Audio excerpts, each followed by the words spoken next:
बिस्मिल्लाहिर्रहमानिर्रहीम। अस्सलाम वालेकुम व्यूअर्स। आज मैं आपके लिए लाई हूँ अलसी की पिनियों की रेसिपी। ये जोड़ों के दर्द, बालों की ग्रोथ और हड्डियों की ग्रोथ के लिए बहुत मुफीद है। चलें बनाना स्टार्ट करते हैं। पहले आप मेरा चैनल सब्सक्राइब कर लें। ये एक पाव मैंने अलसी के बीज ले लिए हैं पंसारी की दुकान से, कहीं से भी बहुत इजीली मिल जाते हैं। और ये मैंने 1 किलो आटा ले लिया, जो घर में आम हम यूज़ करते हैं आटा, और ये देसी घी है, और ये बादाम है 1 पाव। तो चलें स्टार्ट करते हैं इनको बनाना। ये अलसी के बीज को मैंने सबसे पहले कढ़ाई में डाल के इनको रोस्ट कर लेना है 3 से 4 मिनट। इसको अच्छी तरह रोस्ट कर लेना है मीडियम फ्लेम पे,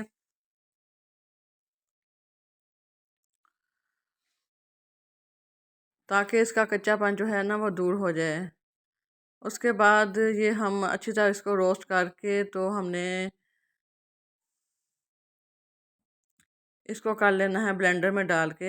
जो मिक्सी जार होता है उसके अंदर हमने डाल के ना हमने इसको कर लेना है, पीस लेना है अच्छी तरह, इसका पाउडर बना लेंगे। अच्छी तरह रोस्ट कर लेना हमने, और इसको मिक्सी जार में डाल के हमने इसको ठंडा करके ना तो हमने इसका पाउडर बना लेना है। उतनी देर में हम शीरा बना लेते हैं। 1 कप मैंने शुगर ले लिया है, भर के मग जो होता है वो बड़ा वो ले लिया है, और 2 कप मैंने ले लिया है पानी। इसके अंदर हम इसकी चाशनी बना लेते हैं।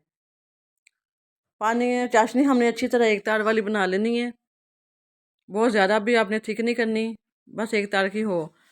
तो दूसरी साइड पे हमने आटा लिया है 1 किलो, और उसको भी हमने कढ़ाई में डाल के तो अच्छी तरह उसको भी रोस्ट कर लेना है। उसको अच्छी तरह हमने भून लेना है। पहले 3 से 4 मिनट हम उसको अच्छी तरह इसी तरह सूजी की तरह हम भूनेंगे।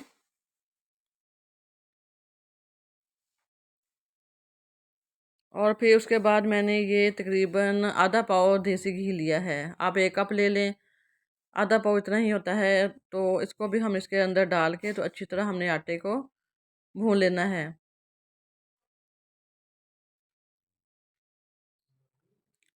5 से 6 मिनट इसको भूनते जाना है हमने। इसका कलर थोड़ा सा चेंज हो जाएगा। बादाम जो थे उसको भी मैंने ग्राइंड कर लिया था। तो उसके बाद ये हमने ये अलसी का जो पाउडर बनाया था हमने ग्राइंडर में डाल के वो भी इसके अंदर ऐड कर देना है, और ये बादाम का पाउडर जो बनाया था वो भी हमने इसके अंदर ऐड कर दिया है।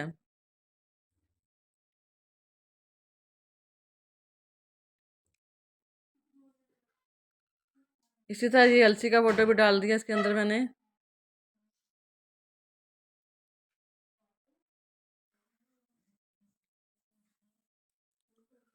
और फिर ये जो हमने चाशनी बनाई थी इसको भी हमने थोड़ा थोड़ा करके इसके अंदर ऐड करना है।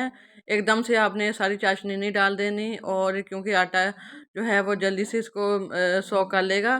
तो आपने जो है ना फ्लेम जो बंद कर देनी है, और इसको इसी तरह गरम गरम में इसको आप चमचा हिलाना है, और इसको मिक्स करते जाना है।